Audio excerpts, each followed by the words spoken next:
ভালোবাসা জিনিসটা হলো এমনই একটা জিনিস যেটা কিন্তু কখনোই একতরফা হয় না, দুজনের তরফ থেকেই হয়।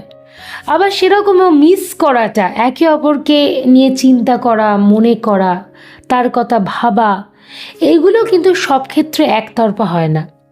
অনেক রিলেশনশিপে দেখতে পাওয়া যায় এক পক্ষ শুধু আর এক পক্ষের জন্য চিন্তা করেই যাচ্ছে, ভেবেই যাচ্ছে, মানে তার গোটা দিনটা অতিবাহিতই হচ্ছে শুধুমাত্র তাকে চিন্তা করে, তার কথা নিয়ে চিন্তা করে।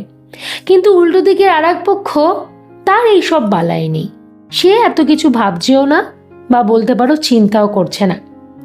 তখন উল্টো দিকের সেই মানুষটার মনে হওয়াটা কি স্বাভাবিক নয় যে আমি শুধুমাত্র তার কথা এত ভেবে যাচ্ছি, কই সে কি আদৌ আমার কথা ভাবছে? সে কি কোনো না কোনো সময় মিস করছে আমাকে? আমার আজকে আলোচনার বিষয়বস্তু হচ্ছে এটাই। আমি আজকে তোমাদেরকে কিছু সিক্রেটের কথা বলবো বা কিছু রহস্যের কথা বলবো। সেইগুলো তুমি যদি অ্যাপ্লাই করতে পারো, এইটুকু আমার নিশ্চিত গ্যারেন্টি, সেই মানুষটা না তোমাকে মিস করবেই। তাই অতিরিক্ত আমার মনে হয় না কথা বলার দরকার আছে। তোমরা সকলেই হয়তো শুনতে আগ্রহী, তাই ডাইরেক্ট আমি আমার পয়েন্টে চলে যাচ্ছি। আলোচনা করি আমাদের প্রথম পয়েন্টটা।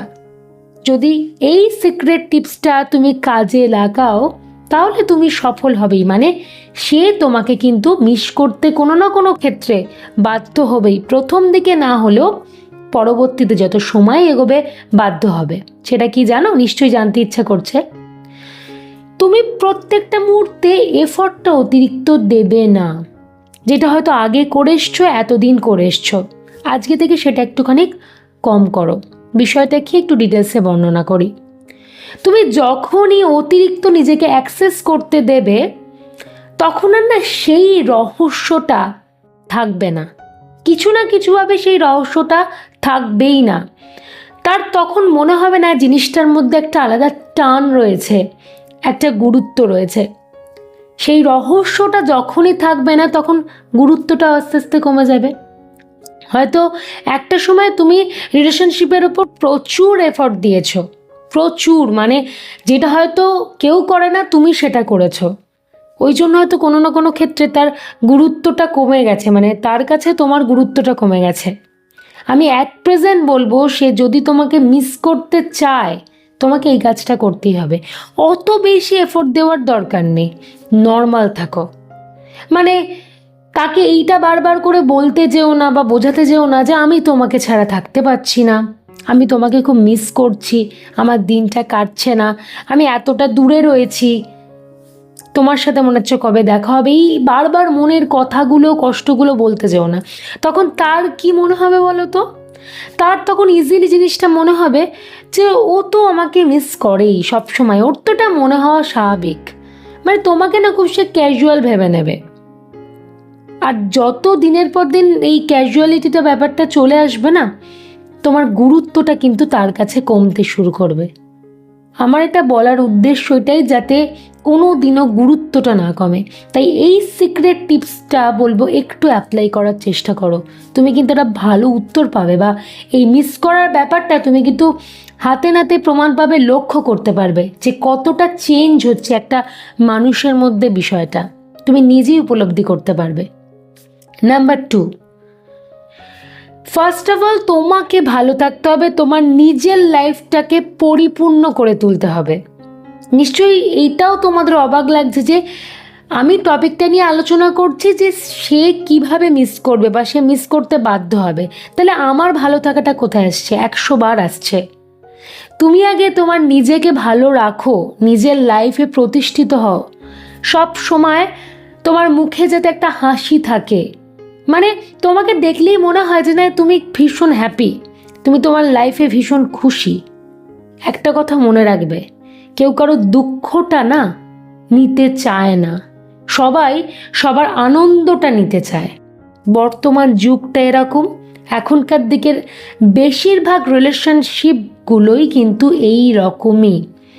একটা মানুষ যখন ওয়েল এস্টাবলিশ, তার জীবনে প্রচুর আনন্দ, সে হ্যাপি, যা চেয়েছে পেয়েছে, সব কিছু দিক থেকে পরিপূর্ণ, তখন উল্টো আর একজন মানুষ, মানে তার লাইফ পার্টনার, ইজিলি তার কাছে আসতে পারে এবং সে আনন্দে আছে বলে সেও কোথাও না কোথাও আনন্দে থাকে, এবং সে যখন একটু চোখের আড়াল হয় তার মিস করার পরিমাণটা এমনি অটোমেটিক বেড়ে যায়। আমার বলার উদ্দেশ্য এটাই। তো নিজেকে আগে ভালো করে সাজাও, নিজেকে পরিপূর্ণ করে তোলো। তুমি যদি ভালো থাকো, একটা সময়ের পর দেখবে সে ভালো থাকছে এবং তোমাকে মিস করছে।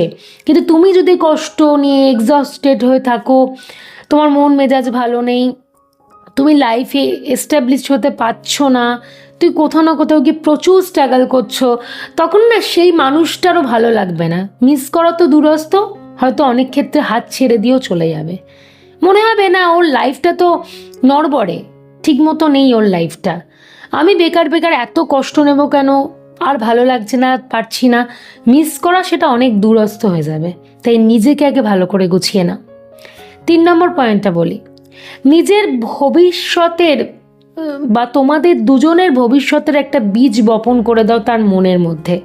যখনই একটা রিলেশনশিপে আসছো তখনই তাকে মানে তার সাথে না ভবিষ্যতে তোমরা কিভাবে লাইফটাকে সেটেল করবে, কিভাবে গোছাবে, তোমাদের কি কি প্ল্যান, সব কিছু নিয়ে একটা আলোচনা করো যে আমাদের ভবিষ্যৎটা না এরকম হবে, আমরা এইভাবে এগোবো, আমাদের লাইফটাকে এইভাবে সাজাবো, আমাদের লাইফটাকে এইভাবে গুছিয়ে নেবো, এরকম একটা প্ল্যান করো। যখনই তুমি এই প্ল্যানটা করবে এবং তার সাথে আলোচনা করবে, এবার কোনো কারণে ধরো তুমি তার থেকে একটু দূরে রয়েছো বা কোনো কারণে তুমি একটু ব্যস্ততার মধ্যে দিয়ে রয়েছো, তার তখন মনে হবে এই সেই দিনগুলো কবে আসবে, ও যে এই প্ল্যানের কথা বলেছে, কবে আমরা সেই লাইফটাকে দিকে পৌঁছাবো। দেখো সে এই ভাবনাটার মধ্যে দিয়ে তো তোমাকেই মিস করছে, সে হয়তো প্ল্যানগুলোর কথা ভাবছে। দেখো সেই প্ল্যানগুলোর সাথে কিন্তু ওতপ্রোতভাবে তুমি জড়িয়ে রয়েছো, তোমরা জড়িয়ে রয়েছো। তাহলে সে কি তোমার কথা ভাবছে না? এর মানেই তো সে তোমাকে মিস করতে বাধ্য হচ্ছে। আচ্ছা, মিস করা মানে কি সবসময় তো এই একটাই যে আমাকে ফোন করছে না, আমাকে মেসেজ করছে না, কতদিন দেখা হয়নি, কি শুধু এইটাই? না, তা তো নয়। এই যে দুজনের প্ল্যান, সেইগুলো নিয়ে ভাবনা চিন্তা করা, একটা ভবিষ্যৎ নিয়ে চিন্তা করা, এইগুলো মানেও তো মিস করাই হয় না। সবসময় আমরা এক দিক দিয়ে বিচার করি কেন, একদম ইজি ওয়ে দিয়ে বিচার করি কেন, একটু ঘুরিয়ে বিচার করি না? তাহলেও দেখবে সেই উত্তরটা একই আসছে। তো এই জিনিসটা কিন্তু তোমাকে শুরু করতে হবে। এবং শেষ পয়েন্টটা বলি, সততাই যাতে সব কিছুর মূল চাবিকাঠি হয়, এটা তোমাকে দেখতে হবে। অনেকে কি করে, রিলেশনশিপটাকে একটা ভালো জায়গায় নিয়ে যাওয়ার জন্য বা উল্টো দিকের মানুষটা যাতে তাকে মিস করতে বাধ্য হয়, সেই কারণের জন্য না অনেক মিথ্যের আশ্রয় দেয়, অনেক নাটকীয়তার আশ্রয় নেয়। ভাবে না মিথ্যে বলে, অনেক নাটক করে তার মন গলিয়ে দেব, তার মনে জায়গা করে নেব। এই জিনিসটা বলবো পুরোপুরি একটা বাজে জিনিস, কখনো এই জিনিসটা করতে যেও না। কারণ অনেক সময় আমরা এরকম মিথ্যের আশ্রয় নিয়ে না পরবর্তীতে ফেঁসে যাই। অনেকেই কিন্তু লাইফে এটা বলে, বা আমার বিভিন্ন কমেন্টেও আসে যে ফেঁসে গেছি, আমি আর কিছু করতে পারছি না, এখান থেকে উঠতে পারছি না, কি করব। আমি সেই উদ্দেশ্য নিয়েই বলছি এই জিনিসটা কখনো করো না। কারণ তুমি মনে রাখবে তুমি সৎ মানুষ, তুমি যেমন সে তোমাকে সেইভাবেই ভালোবাসবে যদি ভালোবাসার হয়। আর সে যদি তোমার মধ্যে সে আলাদা গুণটা পায় বা তোমার মধ্যে আলাদা যদি একটা ক্যাপাবিলিটি থাকে, তখন এমনি সে তোমাকে মিস করবে, তার জন্য অতিরিক্ত কিছুর দরকার নেই। কিন্তু মিথ্যের আশ্রয় নিয়ে উল্টে সম্পর্কটাকে আরও বাজে দিকে ঠেলে দেওয়া, এই জিনিসটা মনে হয় করা উচিত না। তাহলে আশা করি তোমরা বুঝতে পারলে এই 4টে রহস্যের কথা বললাম বা সিক্রেটের কথা বললাম, এই সিক্রেটগুলো কিন্তু নিজেদের রিলেশনশিপের মধ্যে অ্যাপ্লাই করার চেষ্টা করো। বিশ্বাস করো, সে কিন্তু তোমাকে মিস করবেই।